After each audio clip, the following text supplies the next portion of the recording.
tendo essa curiosidade de ver essa aula inaugural da nossa segunda turma da especialização BIM UFPE.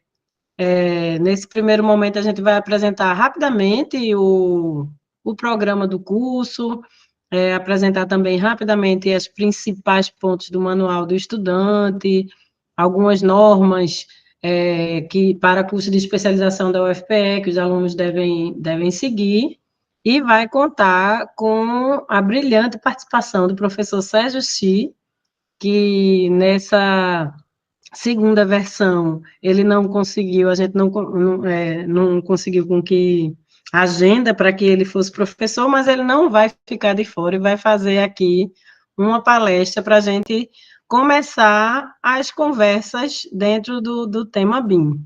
Já agradeço muito de antemão ele estar aqui presente, bem como a presença de todo mundo. Eu vou começar apresentando a equipe, né, da especialização. Essa especialização BIM UFPE é coordenada por mim, professora Cristiana Gris, que podem me chamar de Cris, e pelo professor Max. Em relação a questões burocráticas e de gestão administrativa do curso, a gente tem o nosso secretário, que é Alexandre. Alexandre está aí, né? Está escondidinho, mas ele está aí. Estou aqui, qualquer coisa pode chamar. A gente tem a nossa assistente técnico-pedagógico, que, como eu falei na reunião de professor, e vou falar aqui de novo, Rebeca é nossos pés, mãos, braços e tudo, que está aí com o perfil da especialização BIM, UFPE, então, questões pedagógicas de classroom, de comunicação entre alunos e professores, vai estar a Rebeca junto com a Evelyn, que também está aí, né, Evelyn? Boa noite. Então, qualquer assunto relacionado a questões pedagógicas é mais com Rebeca e Evelyn, eu e Max, obviamente, qualquer tipo de assunto vocês também podem nos acessar. Queria esclarecer como funciona um pouquinho, do ponto até de vista burocrático, a formatação de um curso de especialização dentro do âmbito da Universidade Federal de Pernambuco. Questões pedagógicas, quem coloca as normas que a gente, os professores que propõem a abertura de um curso deve seguir, é a Pró-Reitoria de Pós-Graduação da Universidade Federal de Pernambuco. Então, toda a normativa em relação a qual o mínimo de crédito que o aluno precisa pagar, quanto pode ter de falta, quantas disciplinas podem ser perdidas para repor depois, isso tudo são normas da Pró-Reitoria de Pós-Graduação. A gente pega a normativa e segue. Em relação a questões administrativas e financeiras, quem faz a gestão é a FAD, que é a Fundação de Amparo, que gere os recursos financeiros do curso.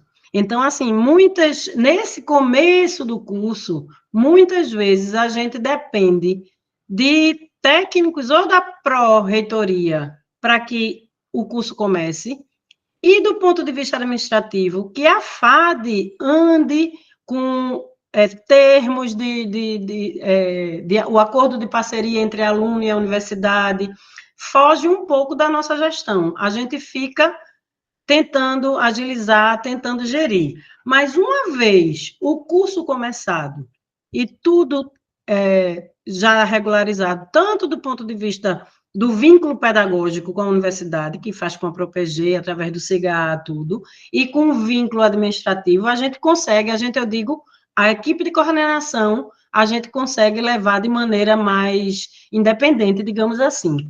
Tem mais esses entraves nesse comecinho, só para esclarecer alguns pontos, certo? Então, vamos lá seguir. A gente, desde a primeira versão, a gente tem uma série de entidades parceiras, porque, assim, um curso de especialização, ele é voltado fundamentalmente para a gente formar profissionais da área da arquitetura, engenharia, construção e operação. Então, vários dessas entidades que têm profissionais dessa área afiliados. Então, para facilitar e o acesso dessas pessoas ao curso, a gente sempre costuma fazer essas parcerias e seguimos com elas. Uma observação, Cris. Oi. Já está entrando aqui o presidente do CREA Pernambuco e da BIMPE para dar uma palavrinha bem rápida com vocês, só para, como é o primeiro dia, a aula inaugural, só para dar as boas-vindas também. Então, a gente pegou essas duas entidades para não chamar todas as entidades, mas só para, representando essas entidades, o Adriano, presidente do CREA. Adriano já está aqui. Bem-vindo, Adriano. Bem-vindo. Olá, pessoal. Boa noite. Tudo bem? Boa noite. Boa noite, Adriano. Obrigado aí novamente pela parceria, isso. Eu que agradeço. Se eu puder falar agora, eu agradeço, porque hoje tem plenária no CREA e eu não estou na plenária hoje, porque tem a apresentação de dança da minha filha e é daqui a pouco a apresentação. Eu gostaria de só colocar algumas palavras da importância de vocês, da BIMPE, a importância do conceito BIM, daquilo que vocês estão fazendo. Se não tivesse pessoas como o Max, como o Thiago, como o Ítalo e como muitos outros, né? Não cabe aqui citar todos, eu não conseguiria, a gente não estaria no estágio que a gente está, e não é um estágio que nós gostaríamos. Por exemplo, tem alguns estados no Brasil que estão um pouquinho na frente da gente. Mas onde nós estamos hoje é uma vitória muito grande e tem muitos estados, muitos que estão muito atrás da gente, que não é o objetivo nós chegarmos à frente. O objetivo é nós termos o crescimento e colocarmos também outros estados, não adianta só Pernambuco estar na frente.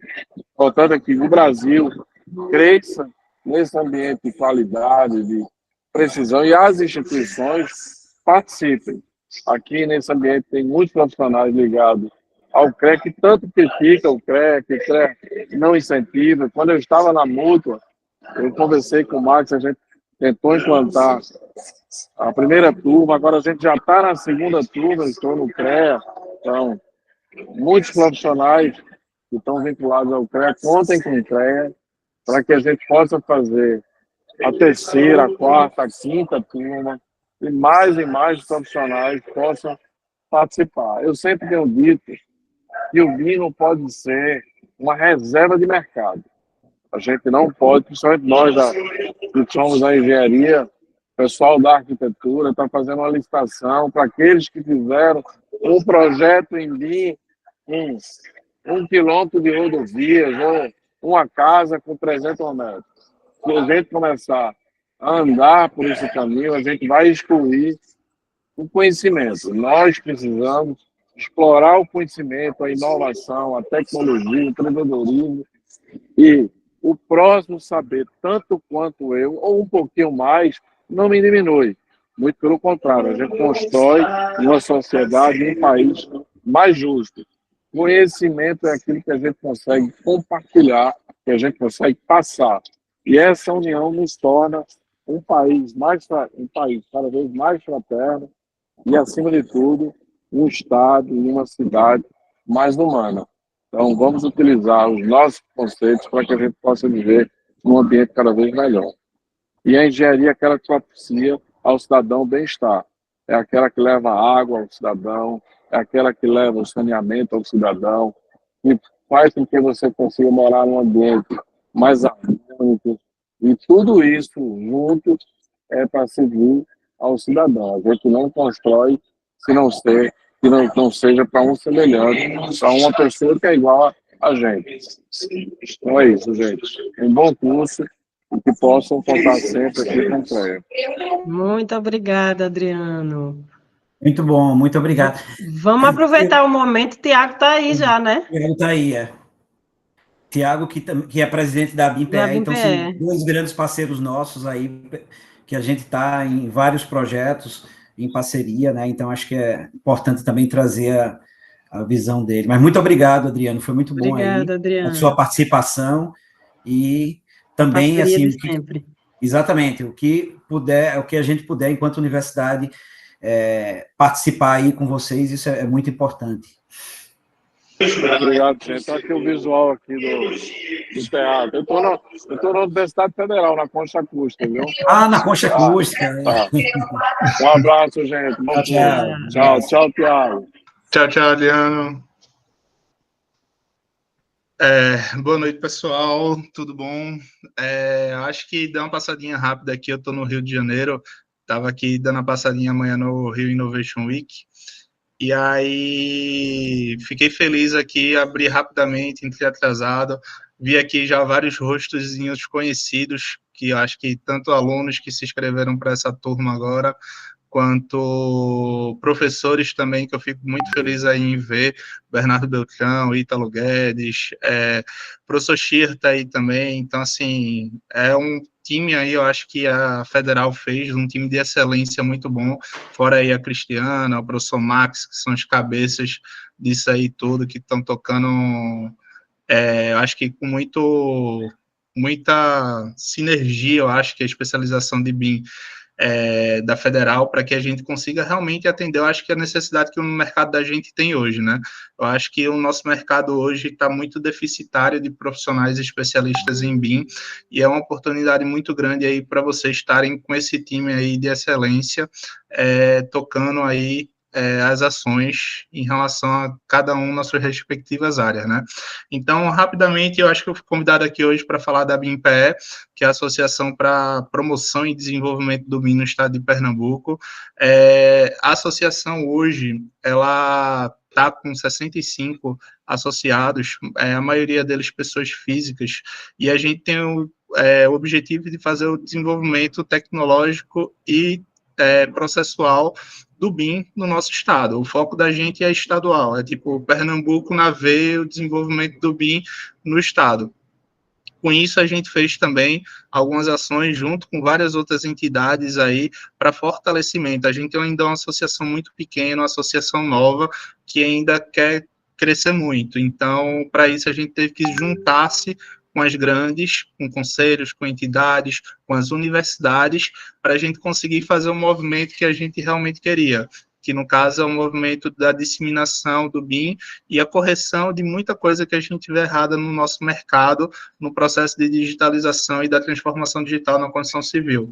Então, a gente, junto com entidades como Universidade Federal, CREA, que estava aqui, a DEME, Siduscom, a gente estruturou também um pouquinho do Pacto BIM, que a gente está discutindo em relação a essas iniciativas, para discutir sobre currículo BIM na graduação, para discutir aí, tem a Universidade Federal aí com a questão das células BIMs, o professor Sérgio Chia é o outro, acho que também, representante da célula BIM do Paraná, que só existe 2 no Brasil inteiro.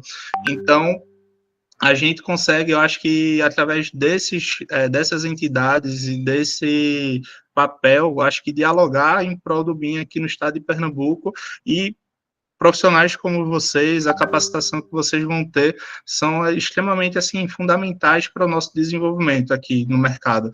Acho que a gente tem que fortalecer Pernambuco, para Pernambuco abrir portas aí para outros estados do Nordeste, do Brasil inteiro, em vez de, digamos assim, estar com várias vagas de especialistas em BIM abertas aí e não ter gente capacitada para entrar naquelas vagas, né? Então, acho que isso é fundamental para o nosso desenvolvimento, e eu desejo aí a todos vocês um bom curso, que flua super bem aí, e que vocês consigam aproveitar ao máximo aí esses professores que estão nessa grade. Eu fiquei muito feliz em ver a grade de professores que o Ítalo postou um dia desse, viu? Obrigada, Tiago.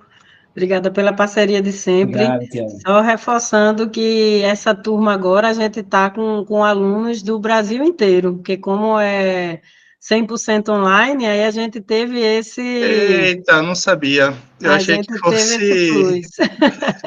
Eu achei que fosse... A primeira turma tinha sido uma turma 100% aqui do estado também, né? Então, essa segunda turma está aberta. Isso. Então, de qualquer forma, gente, Pernambuco aqui está sempre de braços abertos, viu? O BIM Day está chegando, queremos todo mundo aqui, para poder desenvolver. Sexto BIM Day, né, Tiago? Sexto BIM Day. Estamos em fase de discussões. Precisamos conversar. Tá, joia, Tiago, obrigada. Então, vamos lá. Vou passar aqui rapidinho. Na verdade, no todos os folders tem nosso objetivo geral, né, que é capacitar profissionais da área da eco com uma imersão nas tecnologias digitais e nas práticas da modelagem paramétrica e fabricação digital dentro do contexto do BIM. Uma dos grandes diferenciais, eu acho, que desse curso, que além de fazer um overview dos principais temas, que eu acho que o professor Marcos vai falar já um pouco mais, é a prática, no final do curso, que a gente tem uma grande oficina que vai colocar em prática o conhecimento de todo o curso, né?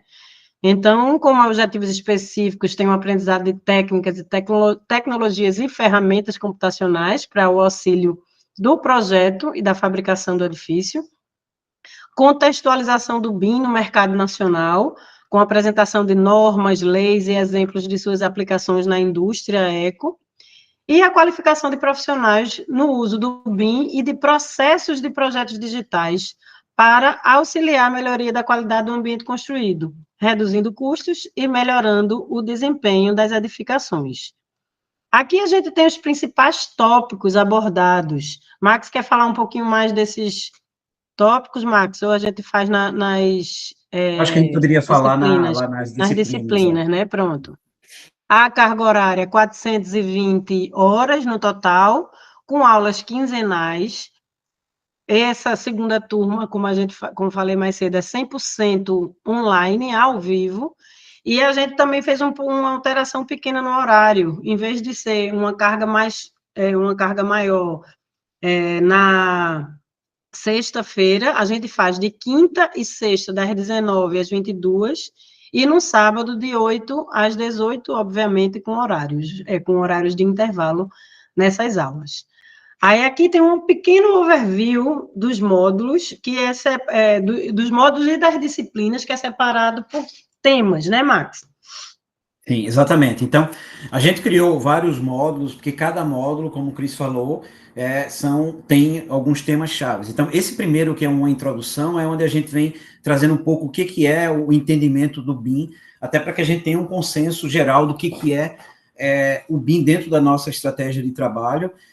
E aí a gente traz um pouquinho essa experiência do que é o BIM dentro da inovação da construção civil, traz algumas coisas ligadas à indústria 4.0, indústria 5.0, e faz uma relação disso com o processo de projeto e construção, e aí a gente aborda alguns paradigmas como a colaboração, a interoperabilidade dentro desse contexto do BIM. Então, esse seria um primeiro módulo introdutório para que a gente comece a ter um entendimento assim, mais claro do que é trabalhar com BIM. E como o Tiago bem falou, e só enfatizando, a gente está com um time de primeiríssima linha em quase todos os módulos. A gente chamou professores de referência nacional dentro do tema de cada disciplina.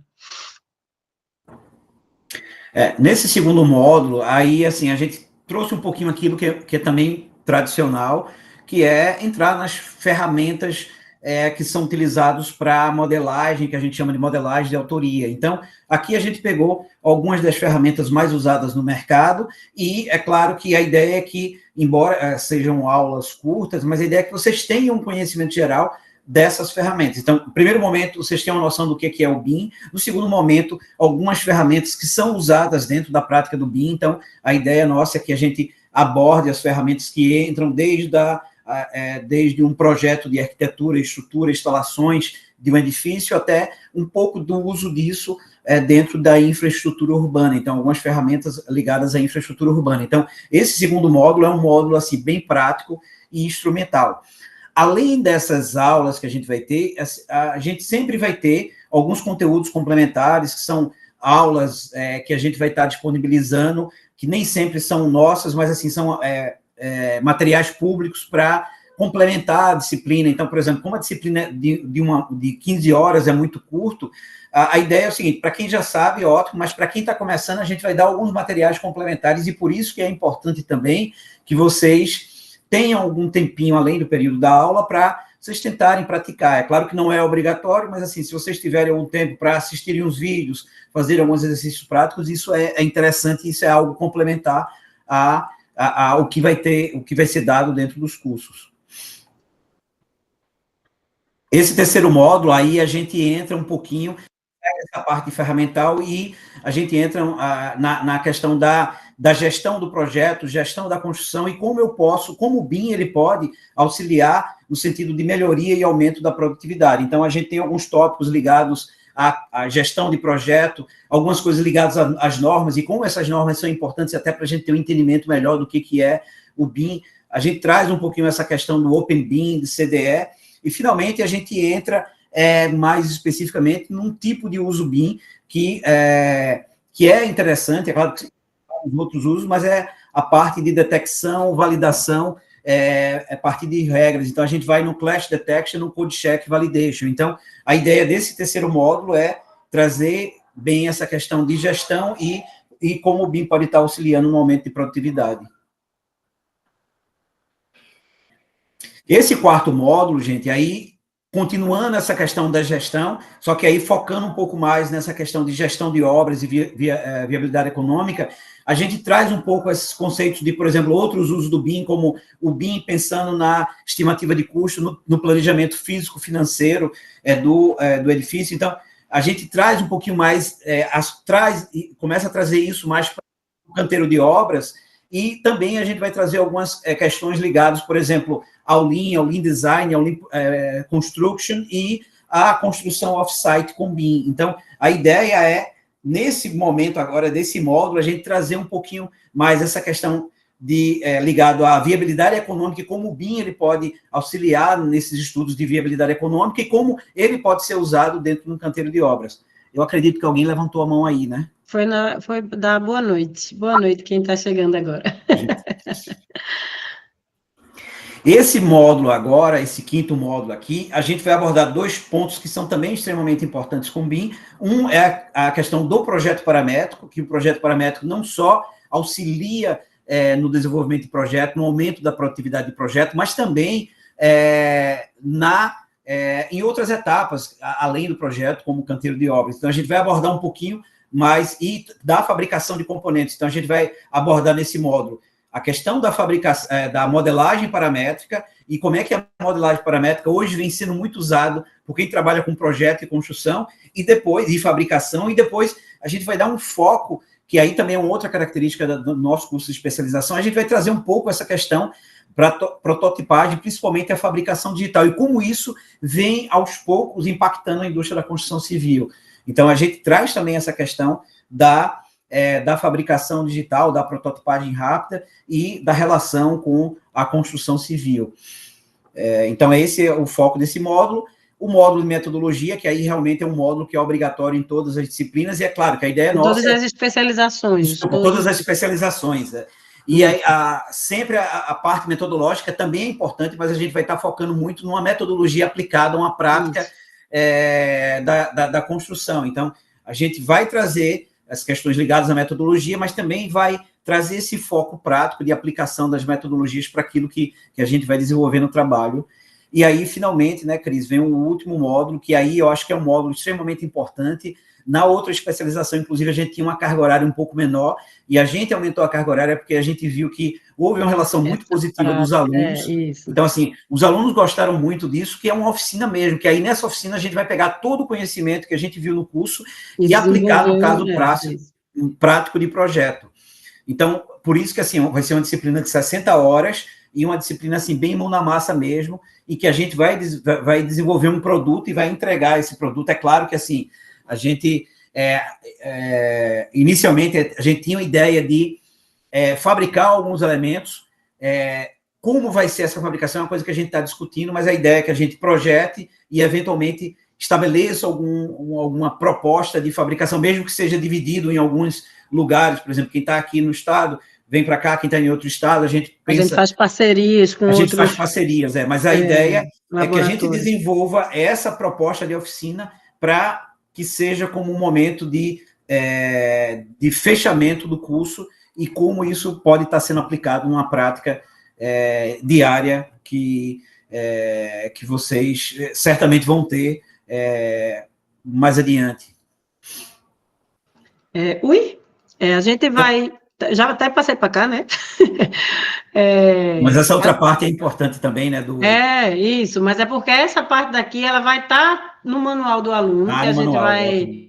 A gente tem um classroom, cada disciplina vai ter um classroom específico para ela, mas a gente tem um classroom geral só para alunos, que é para esses comunicados gerais, o manual do aluno, como é que é comunicação entre a gente e a gestão administrativa, enfim, vai estar tudo nesse classroom. Nesse manual, eu vou passar aqui alguns pontos importantes que vai ter nesse manual, muito mais detalhado, não só isso, como outras coisas, certo? São alguns requisitos para a conclusão do curso de especialização, que, como eu falei, são normas, resolução da Universidade Federal de Pernambuco, certo? O aluno será considerado aprovado, aquele que tem uma frequência mínima de 75% da carga horária da disciplina e uma nota não inferior a 7. O aluno ele pode ter até 2 reprovações, desde que não ultrapassem 8 créditos e desde que o aluno tenha sido aprovado no trabalho de conclusão do curso. Então, esses créditos reprovados, eles poderão ser repostos em turmas subsequentes. A turma 3 da especialização, esse crédito pode ser reposto até 2 anos após, e aí ele vai ter a finalização do curso dele. O aluno reprovado em mais de 2 disciplinas, ele é desligado ao curso, e assim, isso é uma coisa relativamente boa, tá, essa gestão da pró-reitoria, porque assim, como eu falei, sobre isso eu e o Max não tem nenhuma gestão. Isso são normas da universidade que a gente está aqui para gerenciar e aplicar. E o aluno só receberá o certificado do curso se não houver nenhuma reprovação. Se tiver pendência, como eu falei, pode até 2 anos finalizar. Aí eu também, esse manual, ele tem as recomendações gerais, que eu vou trazer aqui agora rapidamente as principais delas. A gente já começou a fazer o e-mail institucional de vocês, que a gente tem um grupo do WhatsApp para os alunos já matriculados. Inclusive, quem está aqui e ainda não está nesse grupo, quem é aluno matriculado e está aqui e não está no grupo, pode falar com Evelyn, com Alexandre ou com Rebeca, que eles dão um jeito de botar vocês dentro. E no manual, aí tem explicando também como é esse meio institucional, como funciona o Classroom, como vai funcionar as aulas teóricas, esse manual vai estar bem completo, certo? Aí tem algumas recomendações, Max mostrou aqui, tem alguns modos que eles são mais instrumentais, e assim, esse curso a gente não exige um conhecimento prévio de nenhum tipo de ferramenta. Então, esses módulos, essas disciplinas mais instrumentais, a gente está incentivando os professores a oferecer, com um pouco de antecedência, algum tipo de treinamento ou um vídeo. A gente sabe que tem, hoje em dia, como o Max bem falou, várias plataformas que colocam introdução a determinados softwares. Então, isso, a gente vai incentivar os professores a fazerem isso, para quando ter um mínimo de nivelamento, quando vocês começarem essas disciplinas práticas. Todos os materiais didáticos das disciplinas vão estar disponibilizados no Classroom próprio delas, com aproximadamente 1 semana de antecedência, principalmente nas disciplinas práticas, certo? Então, vai estar tudo disponibilizado no Classroom de cada disciplina. Como eu falei, principalmente nas disciplinas práticas, a gente vai dar com antecedência como instalar os softwares, caso ele tiver licença educacional, que aí é gratuito, né? A gente vai disponibilizar como fazer a instalação desses softwares. Se for o caso de precisar de licença, a gente, como a gente fez na turma 1, parcerias com empresas de softwares, que eles nos fornecem licença, a gente também vai fazer isso com antecedência, para que no momento da aula não seja tomado o tempo da aula com instalação de softwares e nada, para a aula ser exclusivamente para o conteúdo. A gente também está incentivando todas as disciplinas, fazer as atividades avaliativas dentro do próprio tempo do módulo.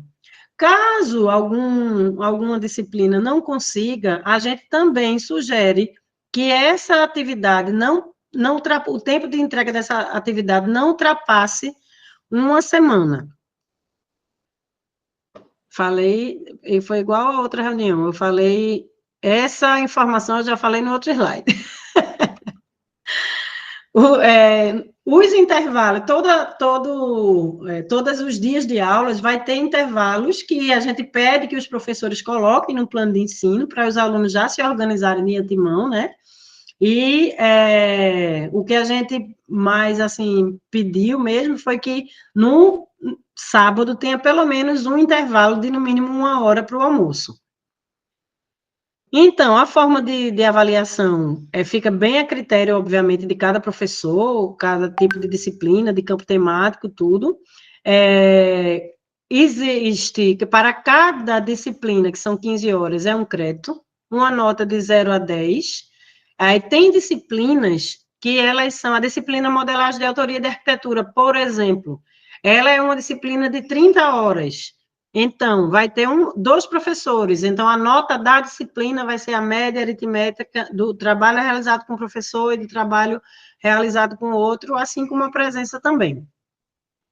E para evitar que tome tempo do professor em fazer a chamada, essa chamada vai ficar a cargo dos monitores, porque em todas as disciplinas, Evelyn, Rebeca e Alexandre vão estar presentes durante todo o módulo. E eu e Max estaremos de plantão.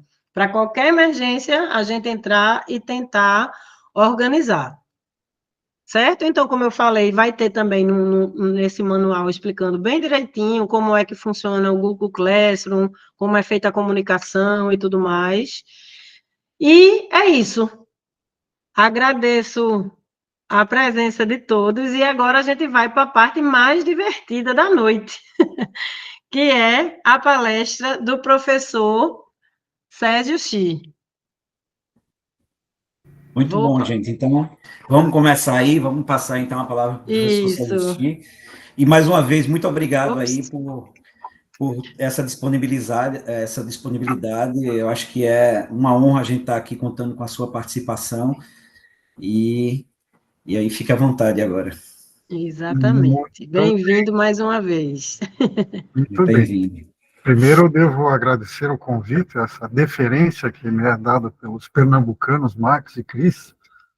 Participei da primeira edição, mas daí pedi arrego. Já sou aposentado, etc. Mas acho que estou dando aulas no último curso desses noturnos à distância, nessa semana. E não nego fazer palestras, não há problema. Acho que isso é, como alguém disse, é a parte divertida. E aí, fico a posto sempre. E vamos lá. Então, o Max me pediu uma palestra sobre o cenário brasileiro, o que está acontecendo. Eu juntei vários slides, coloquei alguns novos e assim por diante. E vou apresentar para vocês um repertório de algumas coisas, né, que a gente tem participado e conhece um pouco ao longo do tempo. Acredito que vocês já estão com a minha tela apresentada, né? Sim. Então, isso é uma palestra convidada especialmente para a abertura, fico lisonjeado. E vamos em frente. Tem que só achar o mudador. Aqui, este sou eu, melhor não falar muito, porque senão demora bastante. Mas, em especial, eu vou pedir uns slides ao fim, para falar do BIM Fórum Brasil e da Building Smart Brasil. Uma oferta interessante que talvez interesse a alguns de vocês. Como eu disse, eu sou professor aposentado, mas como vocês estão vendo, não estou parado, né? Já faz um bom tempo. E a primeira notícia digna de nota é esta aí. Isso é obra do Max, do Tiago Lopes e outros envolvidos. E Pernambuco foi o primeiro estado a assinar um Pacto BIM. Acho que Ceará ficou em segundo lugar, assinou ontem, se não me engano. Então, isso foi em março, que é um esforço de algumas entidades, e isso é digno de nota. Aí em Recife, em Pernambuco, tem algumas ações notáveis, o presidente do CREA já falou um pouquinho dessas iniciativas, e a Universidade Federal de Pernambuco é o celeiro dessas iniciativas, por certo, hoje com o professor Max, a Cristiana e outros, né? A segunda edição desse curso, a Célula BIM, que existe na Federal de Pernambuco e na Federal do Paraná, e de quebra uma rede de células BIM da Associação Nacional de Tecnologia do Ambiente Construído, com a professora Regina Ruschel, da Unicamp, que tem, eu acho, 32 instituições hoje, olhando para esse modelo de células BIM e tentando, então, disseminar isso dentro das universidades, das instituições de educação superior, enfim, tentando, né, colocar BIM para dentro das grades curriculares, etc. Então, isso é um esforço importante. O que nós vamos conversar um pouco, muito rapidamente? Um cenário, em alguns slides, sobre o mundo e o Brasil, e alguns detalhes que eu posso conversar com vocês do que está acontecendo em Brasília, né, digamos assim. É muito difícil encontrar mapas sobre a adoção de BIM no mundo. Então, existem alguns mapas menos atualizados. Esse é um da Catenda, que é uma empresa importante na área de softwares, que vocês vão conhecer, certamente. E ele fala de adoções de OpenBIM, padrões OpenBIM, nesse verde bem mais escuro, e notadamente são os países nórdicos, mais adiantados nisso. BIM como obrigação nós temos no Brasil e outros países, em verde um pouquinho menos escuro, e assim por diante. Então, há uma distribuição, e o Brasil está presente. Então, nós já temos coisas acontecendo há algum tempo, e eu vou falar sobre isso com vocês. Como eu disse, é difícil encontrar mapas sobre a adoção de BIM, mas existem alguns, mais ou menos atualizados, e talvez o interessante é falar desta nova entidade em Fórum Brasil que trouxe e criou o capítulo brasileiro de OpenBIM, que é a Build Smart Brasil. E nós somos parte de uma comunidade, então, internacional com 34 capítulos. Na verdade, eu acho que já são 36. Então, ela está crescendo, e é notável a mudança da Building Smart nos últimos 5 ou 6 anos. Quem acompanhava a Building Smart como aquela entidade que fez o padrão IFC e ponto, hoje se surpreenderá muito se entrar no site e começar a analisar o que eles fazem. É um mundo de coisas e é, de fato, muito pujante o trabalho técnico que é desenvolvido lá. Então, mais ainda, né? Estamos agora presentes lá, claro, estamos aprendendo, queremos estar por lá o tempo todo, mas é preciso muito trabalho no nosso país para chegar num desenvolvimento adequado.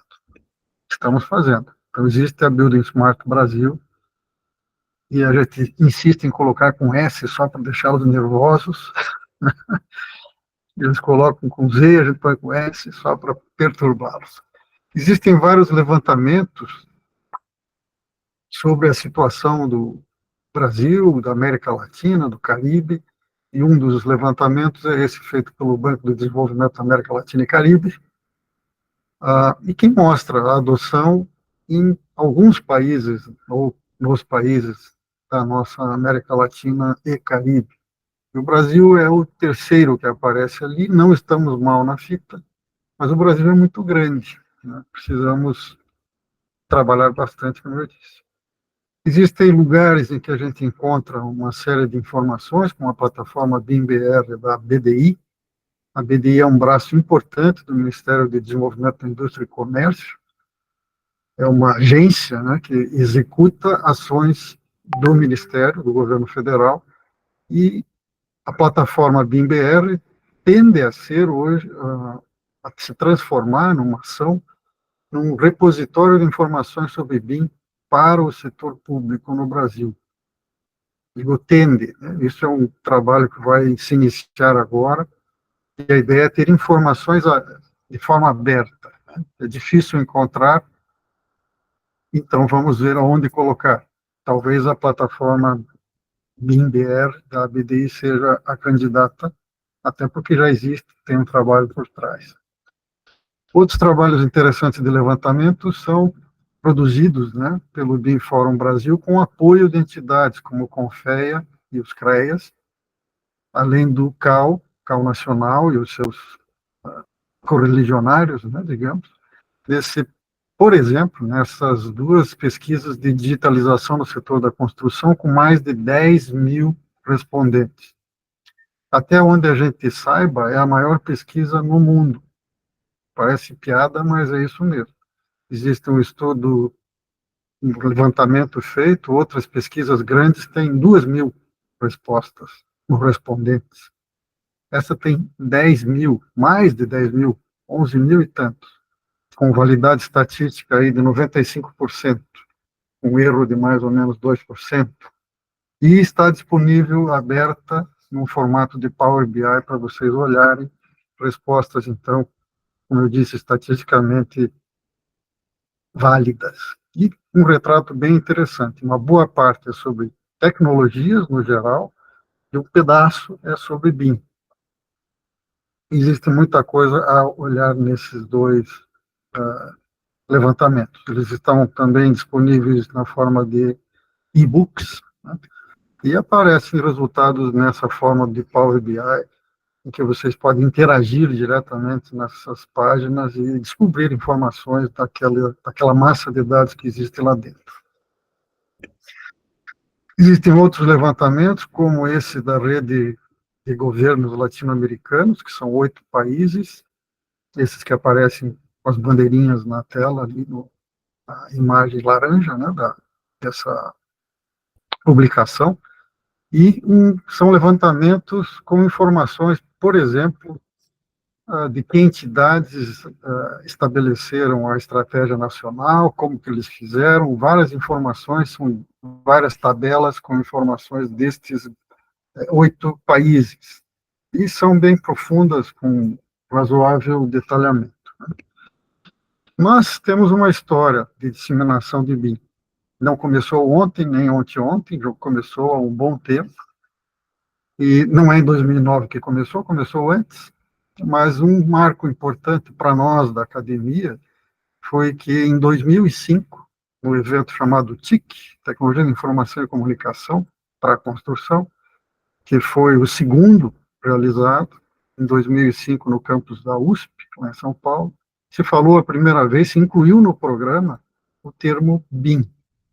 E BIM foi inventado como termo em 2002.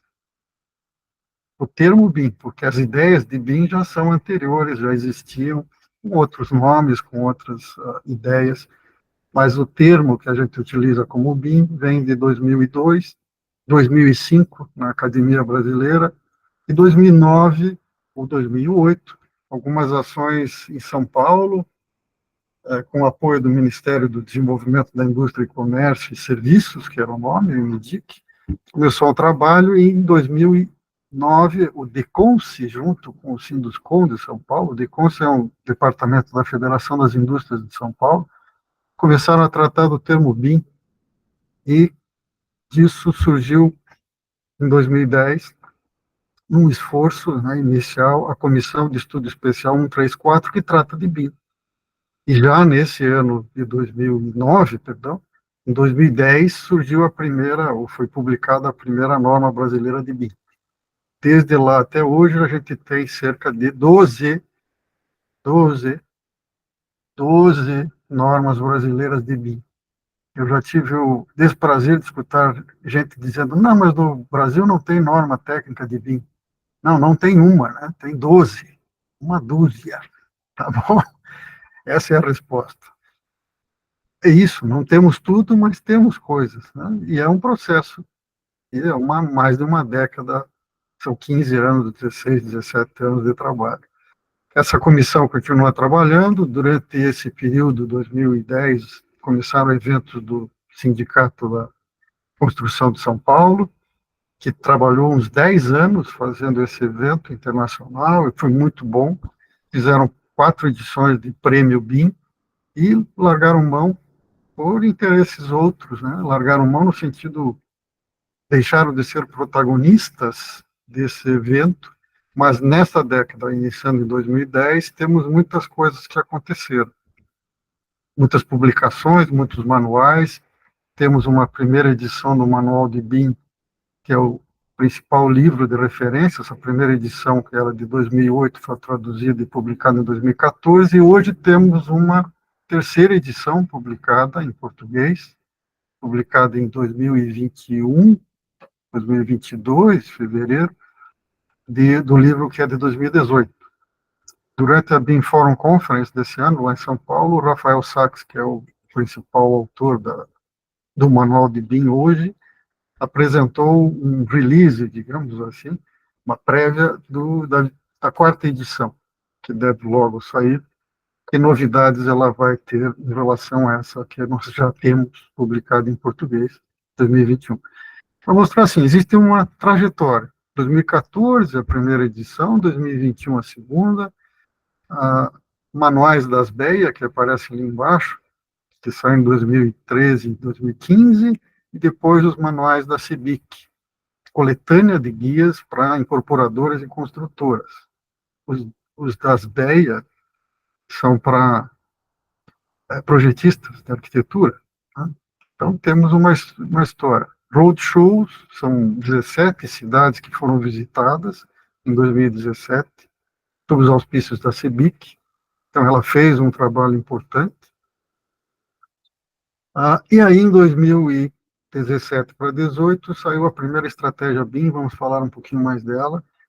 E logo na sequência, também com a BDI, com essa agência executiva do Ministério do Desenvolvimento da Indústria e Comércio, uma nova coletânea e a plataforma BIM PR, que a gente acabou de comentar.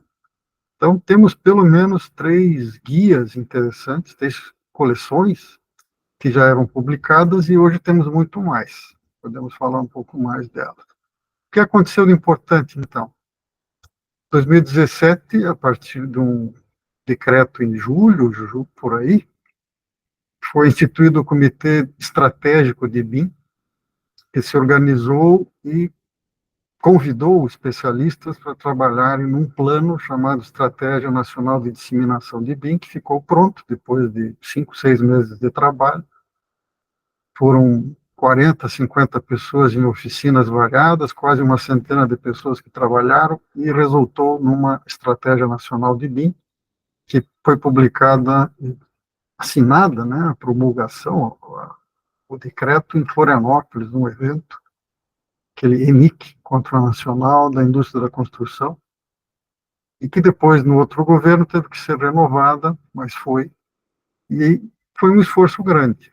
Né? Eu abreviei bastante a história para poder contar um pouquinho, mas então, mais de 100 pessoas de várias entidades e órgãos do governo, em 45 reuniões, com 8 oficinas de trabalho, para fazer a dita estratégia, que virou um livreto, que é conhecido de alguns. 9 estratégias, com 36 ações, suas metas, resultados, uma rota estratégica que foi fruto de um percurso, uma linha do tempo.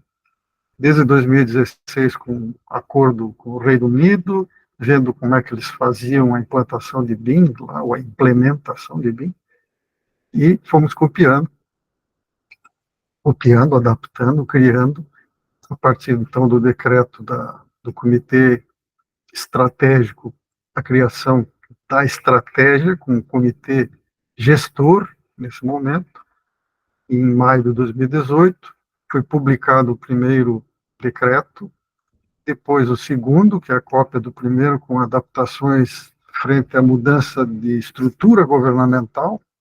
A gente tem vivido isso, né? Muda um governo, mudam as ideias, etc. Por sorte, a estratégia BIM continuou, ela não desapareceu. Isso é muito importante. Tivemos um decreto, na sequência um decreto que ele é importante no sentido da implantação do BIM, de fato, em horizontes 2021, 24, 28, que é o decreto 10.306. Para todos os órgãos, não todos os órgãos do governo federal. Alguns ministérios e seus órgãos que fizeram projetos piloto. É o Ministério da Defesa, o Ministério da Infraestrutura, e é isso, né? E Aviação Civil.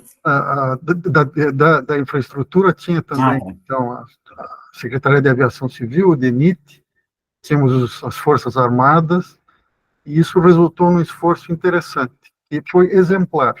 Ele tem dado resultados, o DENIT continua fazendo, a SAC fez o manual que eu vou mostrar depois, e depois desse decreto, alguns ministérios se mexeram, né, com as suas portarias para se movimentar, para institucionalizar dentro de cada ministério, como infraestrutura, a defesa e o Ministério do Desenvolvimento Regional, agora é o Ministério das Cidades, né? Então muda o nome, mudam, etc., mas existe lá no programa Minha Casa Minha Vida, novamente, que antes era o Casa Verde e Amarela, então está de novo presente o BIM, e o resultado foi essa estratégia com 9, objetivos estratégicos, cada um com as suas ações, isso corram porque querem tirar do ar esse documento.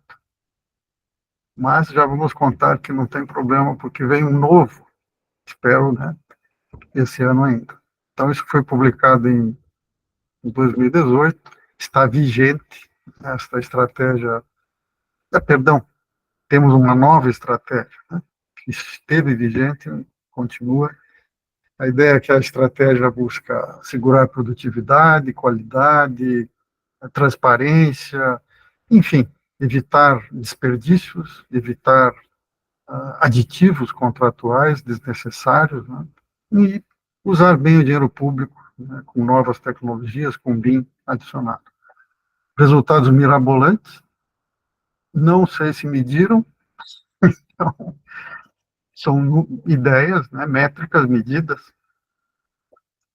e a ideia era que tivéssemos num período, aumento, nesse período, do decreto 10.306, né, resultados, então, daquilo que era estratégia, como é que seria implantado, e são medidas. Nosso problema é arrumar alguém que faça a medida num ano e continue fazendo a medida no ano seguinte, para poder comparar, para ver se isso cresceu de alguma maneira. De qualquer maneira, a primeira estratégia ela foi muito elaborada. Ela tem um roadmap com esses horizontes, 2018, 2020, perdão, 2021 com projetos, 2024 com projetos e execução, acompanhamento da obra, fiscalização, e 2028 com projeto, execução e manutenção e operação.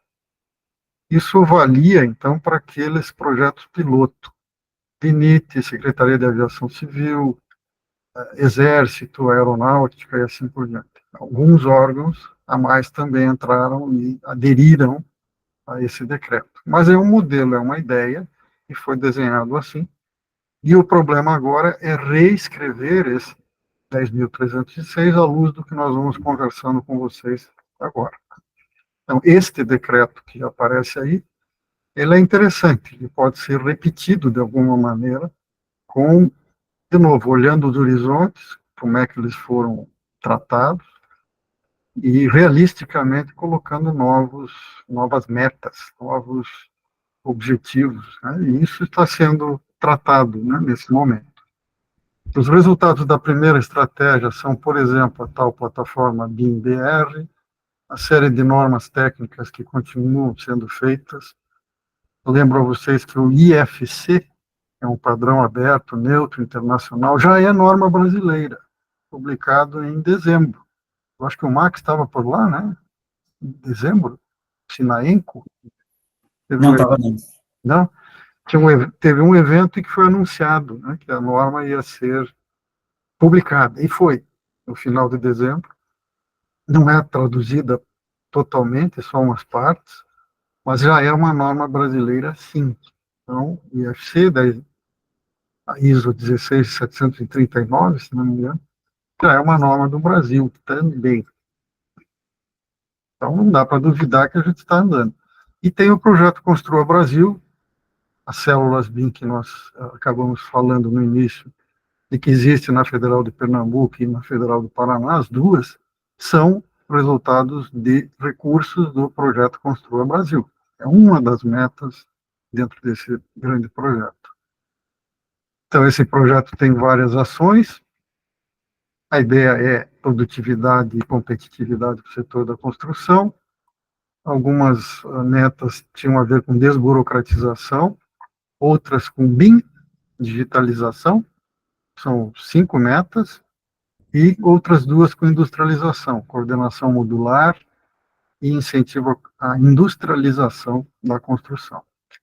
As de BIM têm essas metas que têm a ver com a célula BIM e com currículo e integração de BIM e disciplinas outras, além de um desenvolvimento de integração de BIM com a internet das coisas, blockchain, para gestão de obras e para gerenciamento de ativos, né, de manutenção, acompanhamento de uso de uma edificação. Né, são 2 guias que foram publicados, entre vários outros, como cursos na plataforma da Escola Nacional de Administração Pública. Estão previstos 7 módulos, 5 já estão disponíveis gratuitamente. São 2.000 slides produzidos e gratuitamente disponíveis para as pessoas se entenderem com BIM, fazendo os cursos lá nessa plataforma. Existe uma frente parlamentar já de algum tempo, desde 2019, ela tem a sua importância, né, um apelo político, né, necessário, mas, sobretudo, no meio desses decretos da legislação necessária, mais uma lei foi revista, né, e a nova lei de licitações, e, por sorte, ou por trabalho árduo de alguns, foi incluído o artigo 19 e o parágrafo 3º, que diz o uso preferencial de BIM. O procurador Hamilton Bonato, do governo do estado do Paraná, é um dos defensores do BIM, ele é engenheiro civil também e advogado, né, procurador. Ele é um defensor do BIM, né, então, e ele diz o seguinte, ele e outros, preferencial significa obrigatório, compulsório. Se você não for usar, você tem que explicar por que não vai usar. E aí os órgãos de controle vão ficar muito perto, porque a lei de licitações vale para todos os órgãos públicos do Brasil, em todas as esferas, federal, estadual e municipal. E agora? Temos 5.570 municípios. Todos vão precisar usar BIM. Complexo isso, hein? É difícil. Então, muito pano para manga, e muitos cursos de especialização o Max vai ter que produzir junto com a Cris para atender esse povo, né?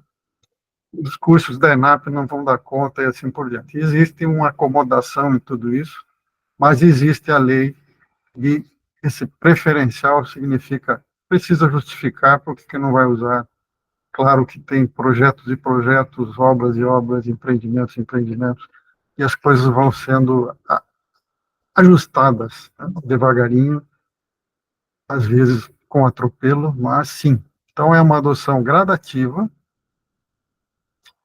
e é uma adoção inteligente, porque ele fala de BIM ou tecnologias e processos integrados similares ou mais avançados que venham a substituí-lo. Eu acho que isso é muito inteligente. Se a lei não for mexida, ela está escrita de uma maneira que permite que se tenha gêmeos digitais como solução de tudo. Talvez, não sei. Eu não sei o que vai acontecer daqui a 20 anos. Mas tem bola de cristal. Depois eu conto o resto. Né? Em outros cursos de especialização, eu dou aulas de novas tecnologias e futuro do BIM. Imagina o que eu fico fazendo nas horas vagas, né? Pensando no futuro do BIM. Né? Mas, por exemplo, o manual de BIM, que eu tenho aqui na minha mão, o capítulo 9 fala de futuro de BIM. Então, tem que ler esse capítulo para entender o que está num livro-texto importante. À luz dessa estratégia nacional de BIM, alguns estados rapidamente se mexeram e foram atrás do BIM, e aconteceu mais ou menos isso. Então, o Rio de Janeiro saiu fazendo uma cópia, não implementou de fato, ele publicou um decreto. Depois veio o estado do Paraná, Santa Catarina e assim por diante, né? Mas a história é um pouco mais comprida, não é só isso. No Espírito Santo, uma cidade, Cachoeiro, já trabalhou com BIM, não sei como é que ela está hoje, e assim por diante. Então, ok, alguns governos municipais já andam fazendo implementação de BIM, mas não muitos. Mas são cases interessantes. Então, dá para a gente pensar em Ipojuca, em Pernambuco. Aí eu acho que é um case que vocês podem ter detalhes, porque acho que tem a ver com o Tiago Lopes, o Max, enfim. O que é que foi feito, afinal, nessa cidade, com a Associação Brasileira de BIM de Pernambuco, né, e assim por diante. E outros cases que a gente pode conversar também. Aparece em outubro de 2019 um consórcio chamado COSUD e ações em vários estados. Eu, claro, posso destacar algumas coisas. O COSUD é um consórcio de integração dos estados do Sul e Sudeste, são 7 estados, e existe uma Câmara Técnica de BIM, com coordenação rotativa. Então, são 7 estados, Paraná, Santa Catarina, estão liderando essa Câmara Técnica, depois passa para outro e assim por diante, uma efervescência técnica bem interessante.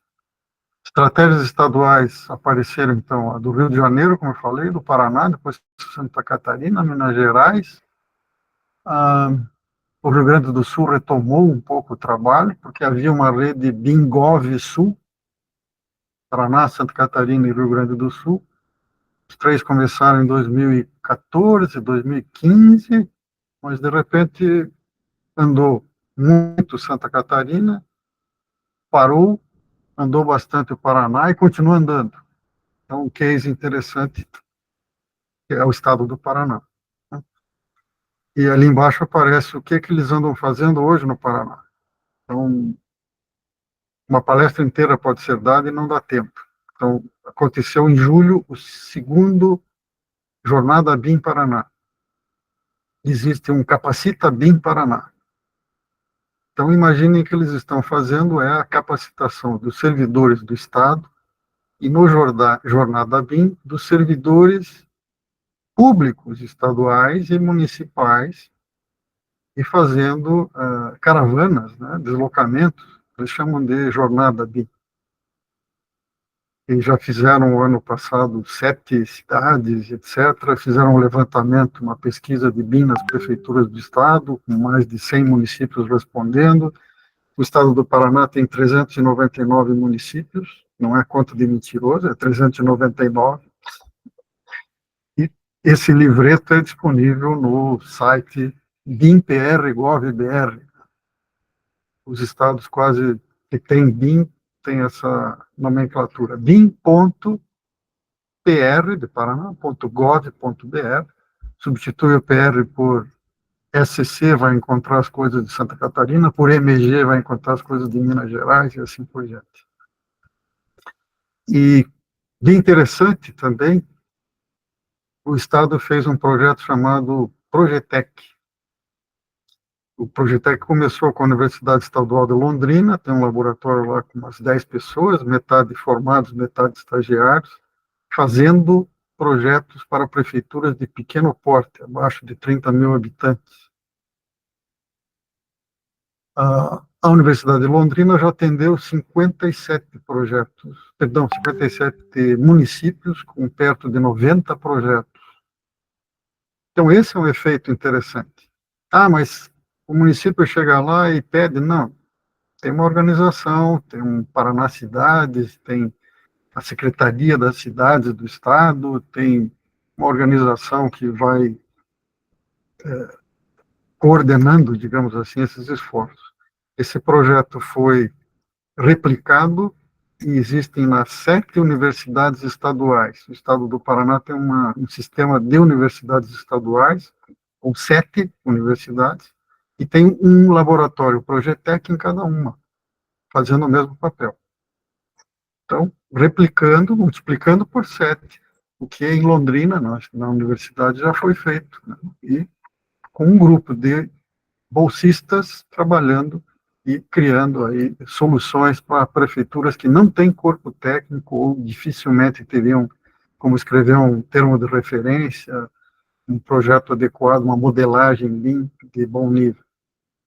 Tá? Eu acho que isso é um trabalho digno aí de nota, ok?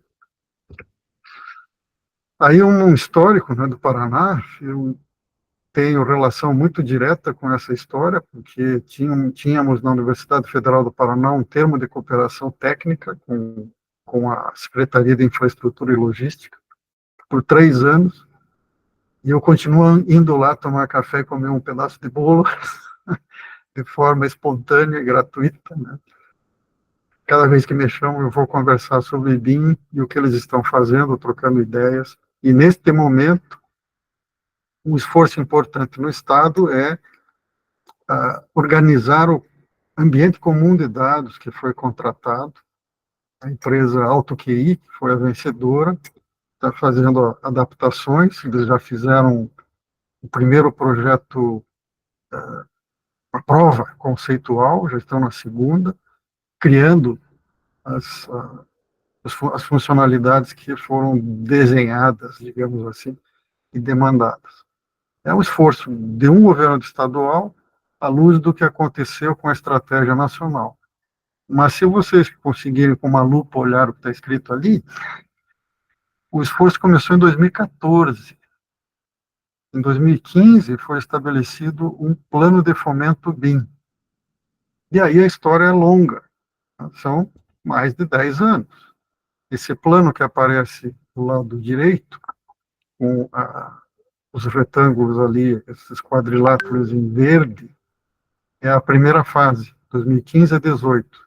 Os em azul são a segunda fase, 19 a 22, que continua, como eu disse, por exemplo, tratando agora no ambiente comum de dados, tratando de forçar bastante a capacitação, tá? Dar condições para os técnicos fazerem, e é um trabalho de longo termo, e de grande sorte. Troca governo e não trocou nada, né? As coisas continuaram avançando. E não é sempre que acontece assim.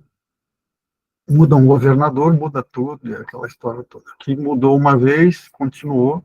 Por sorte, um governador foi reeleito, e ele continuou apostando no BIM, na mesma secretaria, com a mesma liderança, digamos, então, um bocado de sorte também. Tem cadernos BIM para edificações e cadernos BIM para infra-BIM, para estruturas para obras de estradas, né, de rodovias, do DR do Paraná. Mas Santa Catarina foi um modelo também para o Paraná. Começou junto, trabalhou muito, e de repente teve esse problema que eu acabei de contar, né? O governo mudou e mudou um bocado.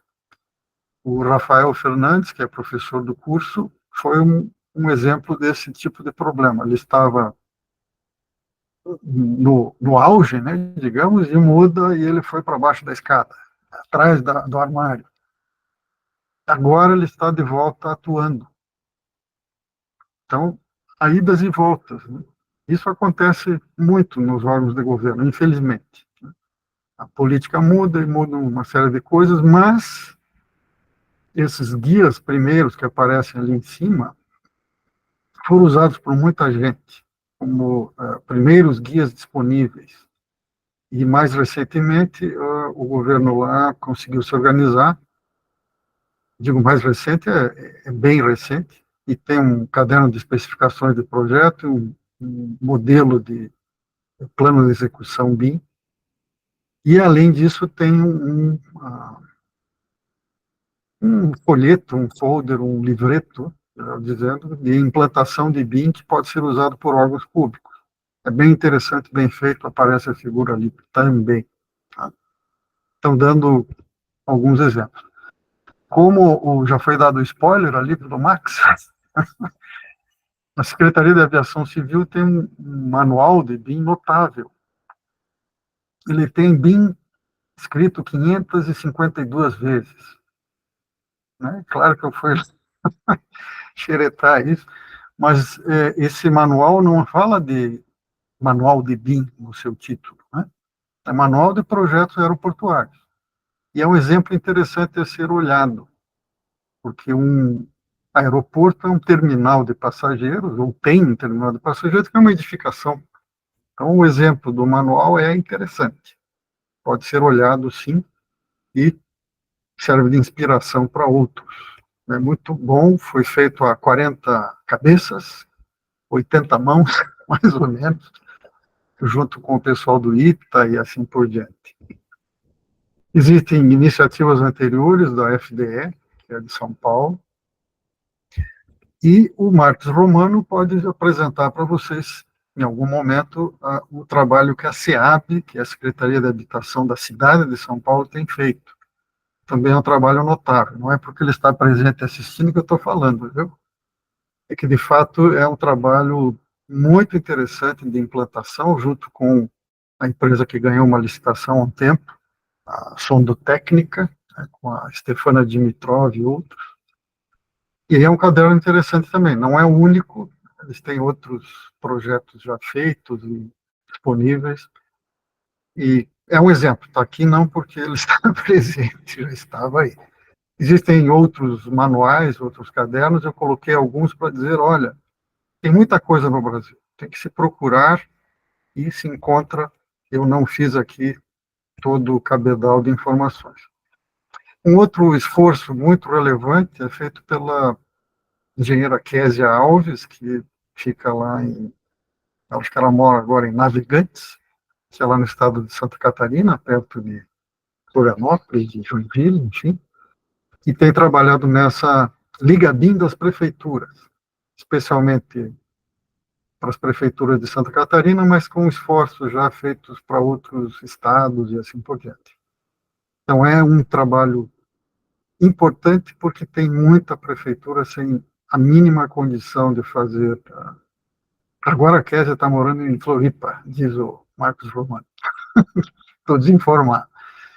Mas é um trabalho muito relevante, ela faz eventos já há uns 5 anos, o Conexão BIM, e são eventos bem interessantes de disseminação do BIM também, notadamente um apoio do CREA de Santa Catarina, que ela tem feito lá em Florianópolis. Né? E muita gente participa.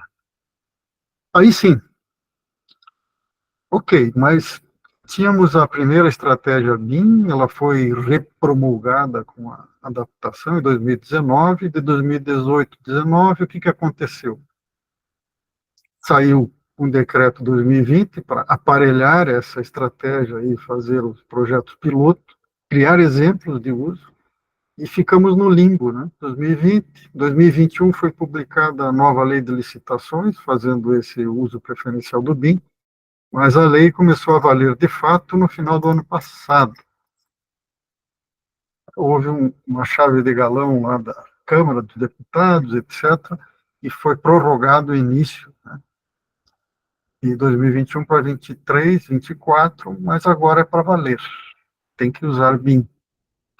Então, a nova Estratégia Nacional de BIM, a terceira, foi publicada este ano, em janeiro, e ela é aderente a esforços do governo federal, em especial a esse plano chamado Nova Indústria Brasil.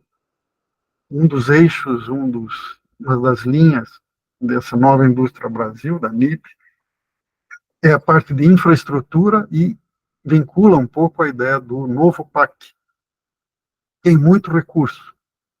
E os editais e termos de referência provavelmente, ou com certeza, falarão de BIM. Então, as empresas têm que também se entender com o BIM como fornecedores do governo, dentro desses editais de licitação.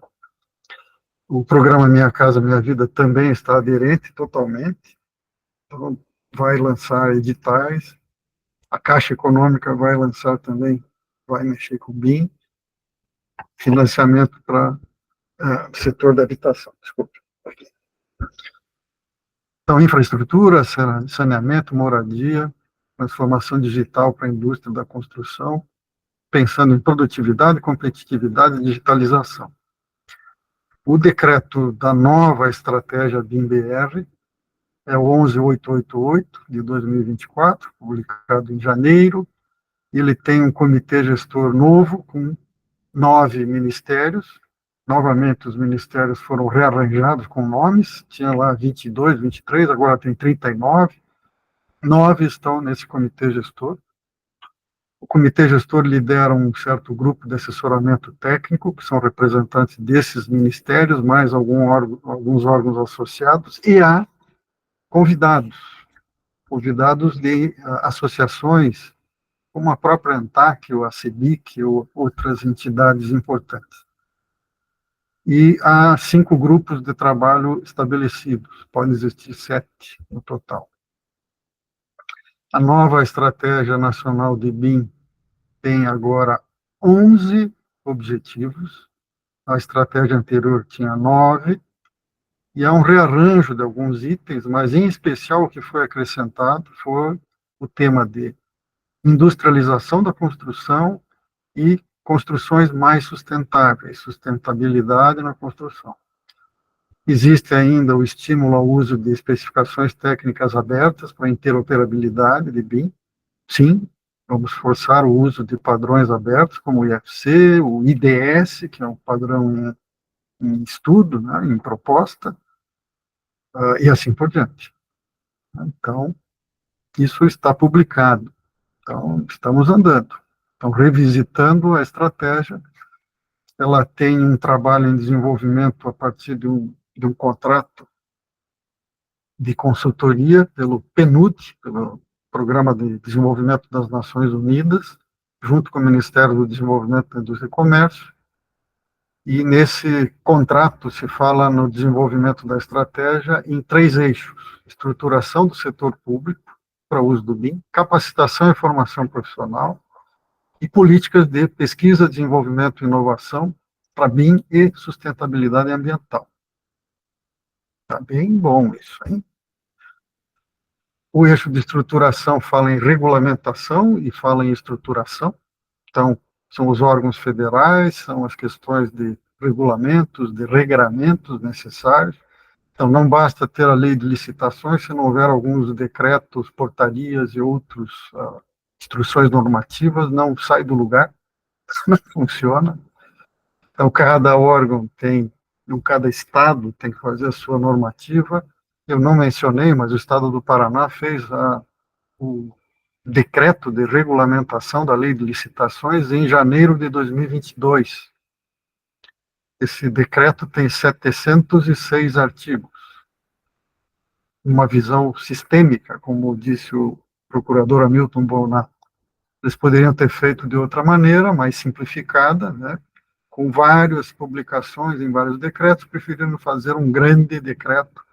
E esse é o decreto vigente no estado do Paraná, para os órgãos públicos estaduais, e que fala de BIM, o uso de BIM em licitações. Também é um exemplo do que fazer ou não fazer, se quiserem assim. Mas existe, então, a regulamentação já no Paraná da lei. E é essa a ideia, né? Então, o regulamento, regulamentação tem a ver com isso, em cada nível federal, estadual, municipal, em cada órgão associado aos ministérios.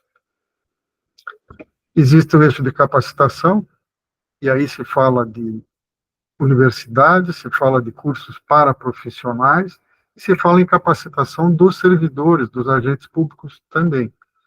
E a ideia é falar de certificação profissional. Por exemplo, a Building Smart International tem uma certificação internacional que pode, em algum momento, virar uma certificação brasileira, né, se tivermos um trato de um projeto junto ao Inmetro. Então, não é uma coisa trivial, não acontece amanhã, vai levar 1 ano, 2 anos de discussões, propostas de como fazer. Mas já existe a certificação da Building Smart, e logo teremos provedores de treinamento no Brasil que podem preparar os profissionais para fazer o exame de certificação na plataforma da Building Smart e receber o seu certificado. O eixo C é o eixo de pesquisa, desenvolvimento, inovação e sustentabilidade, com o BIM, né? E, finalmente, o que estamos fazendo, junto com o Ministério do Desenvolvimento da Indústria, Comércio e Serviços, cujo ministro é o vice-presidente, Geraldo Alckmin, né? Dentro da estrutura do Ministério, com algumas pessoas ajudando a produzir contribuições. Algumas é uma lista bem grande.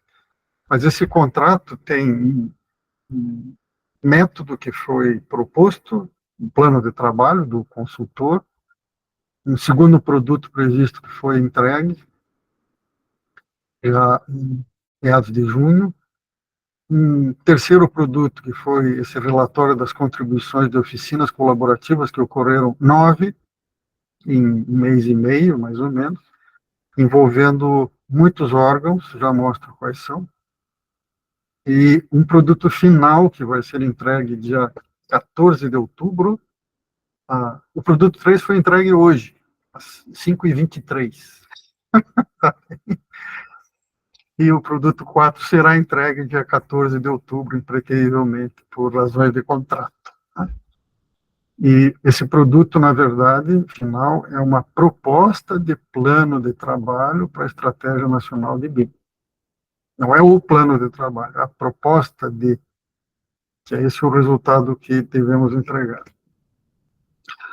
Esse produto 3, que é fruto de oficinas colaborativas, todas online, a gente usou, por exemplo, plataforma de colaboração, o Miro, para fazer as votações, a escolha, a edição colaborativa.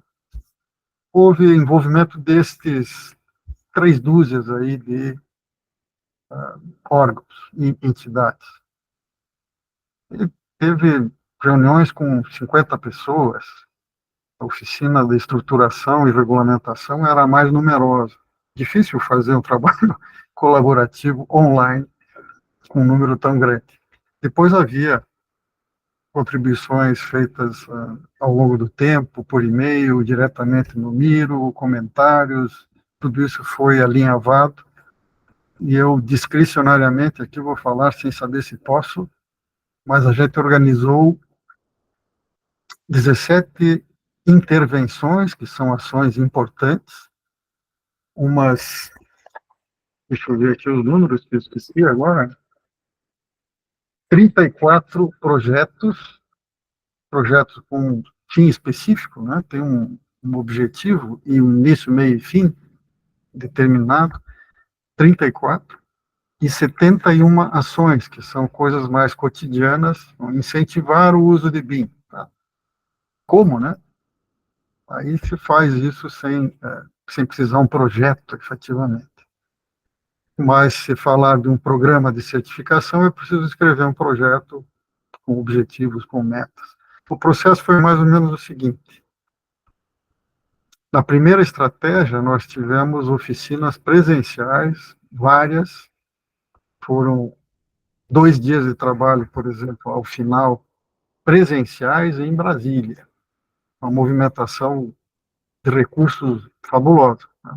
Impossível fazer agora, não dá. Então, a proposta foi tudo online, e tivemos, então, 120 ações categorizadas. Dessas aí, algumas vão cair fora, não são tão relevantes, e vão ficar as mais relevantes, e estas serão detalhadas nesta proposta de plano de trabalho. Então, as contribuições dessas oficinas foram organizadas, né, de alguma maneira, coletadas e produzidas planilhas do que for agora selecionado como prioritário.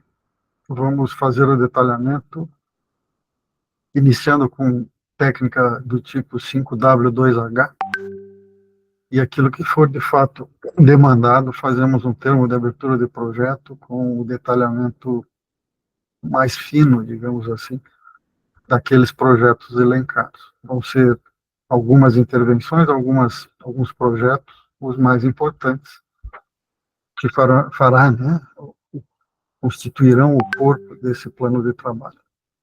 Então, infelizmente, não temos o plano pronto, só em outubro.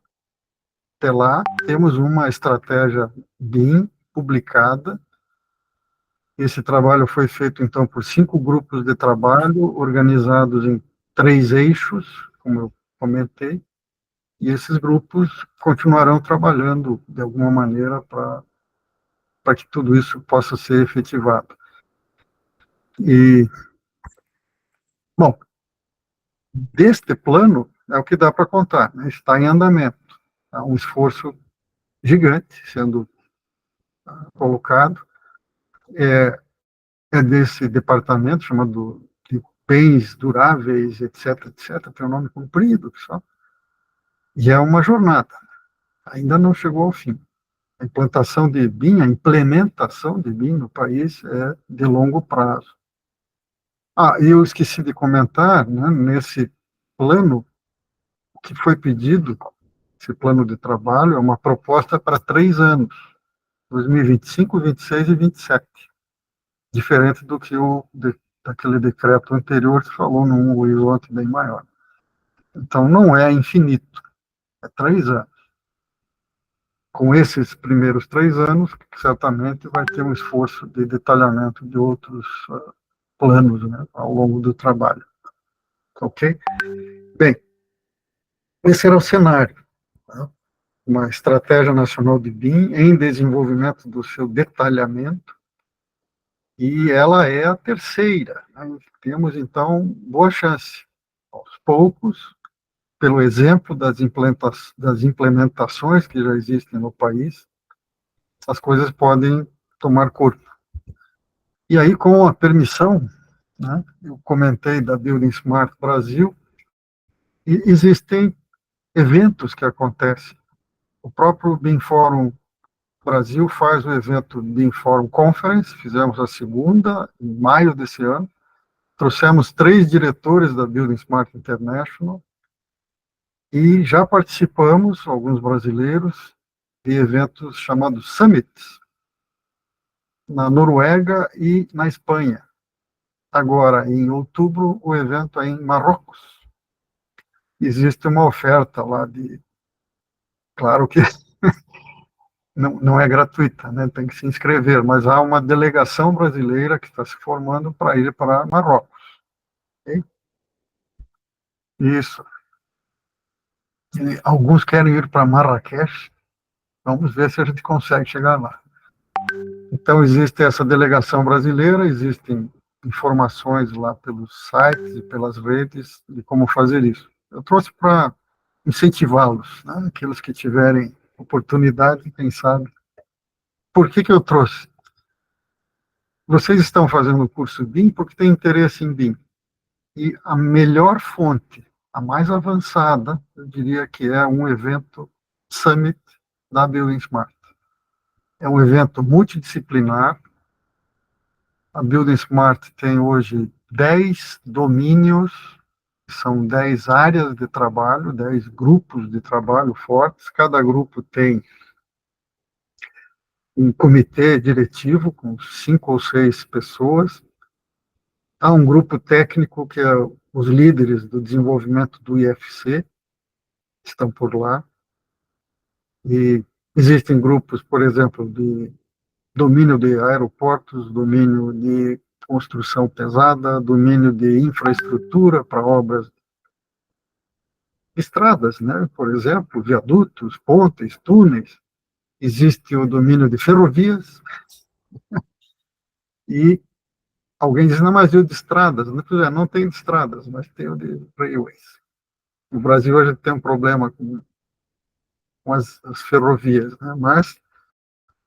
E, além disso, existem projetos estratégicos, existem programas de certificação, existem os Accelerated Projects, como a Petrobras já tem um com a própria Building Smart International, com a Fundação CERT, que é de Florianópolis, só que através da Fundação CERT de Portugal, que eles têm trabalho, as coisas estranhas, né? Mas, enfim, há um grande movimento em torno desse evento, né, desses eventos que acontecem 2 vezes por ano. Então, só para voltar para vocês olharem, se não der tempo para ir para Marrakech em outubro, em março dá para ir para Singapura. Ou em setembro do ano que vem para Berlim. Dá para conhecer o mundo através da Building Smart Turismos. Tá bem? Mas não é só isso, é de fato um evento extraordinário. Eu pude 2 vezes ir, se eu puder, vou novamente. E bora viajar, como colocado. Ok? Bom, existem aí as informações, se alguém conseguir copiar, mas dá para descobrir isto bisbilhotando no BIM Fórum Brasil ou na Building Smart. Max, obrigado pela disponibilidade de vocês, esse convite, e fico a postos para alguma questão que levantarem. Muito bom, professor. Foi Maravilha! excelente. Para começar a especialização, foi muito bom mesmo, para as pessoas terem uma ideia do que é o BIM, esse contexto do BIM. Excelente. E a Universidade Federal de Pernambuco, a gente há 5 meses que a gente está para se inscrever no BIM Fórum, o reitor já liberou o recurso, a gente está no processo agora administrativo, mas eu acredito que até setembro, no máximo, a gente está filiado ao BIM Fórum Brasil. Isso, e quando mostrou aí esses eventos, eu e Max na mesma hora, vamos em 2025. Vamos não perca a oportunidade. Veja, se não conseguir ir em Marrakech, pensa, Singapura é mais longe, é mais caro. Não, Marrakech está muito em cima, mas a gente vai se organizar. Isso. Olha, Gustavo Bandeira levantou a mão. Ok. Quer falar, Gustavo? Ou será que ele queria bater palmas? E viu a mãozinha? É possível, né? Como diz alguém, tem que alugar um camelo para ir até Marrakech. É verdade. Pois bem, muito obrigada, professor Sérgio. Foi, como sempre, maravilhoso ouvir você trazer todo esse panorama. Fazer as novidades também, né? O que está acontecendo Exatamente. no cenário brasileiro recentemente, isso é muito bom. Isso. Notícias frescas de Brasília. Exatamente, Pois então, pessoal, estamos oficialmente, assim, abertos, né? Apesar do primeiro módulo mesmo começar a semana que vem com a professora Regina.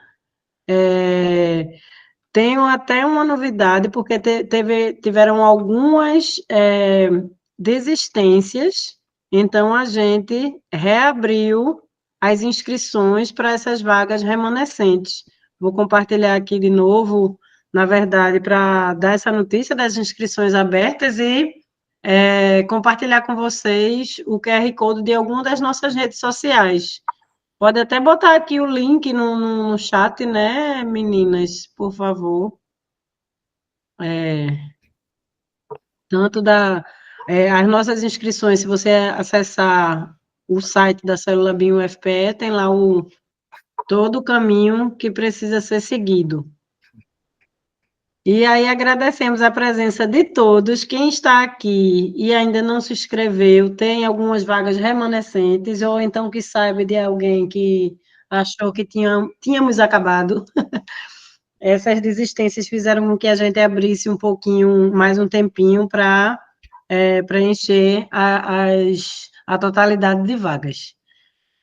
Agradeço mais uma vez ao professor Sérgio e vamos lá começar a nossa especialização a semana que vem. Okay. Sucesso para vocês. Obrigada, Sérgio. Professor Xi. Um abraço para a palestra. E vamos nessa, gente. É muito trabalho, são muitas aulas, mas no final das contas vai compensar bem. Isso. Com certeza.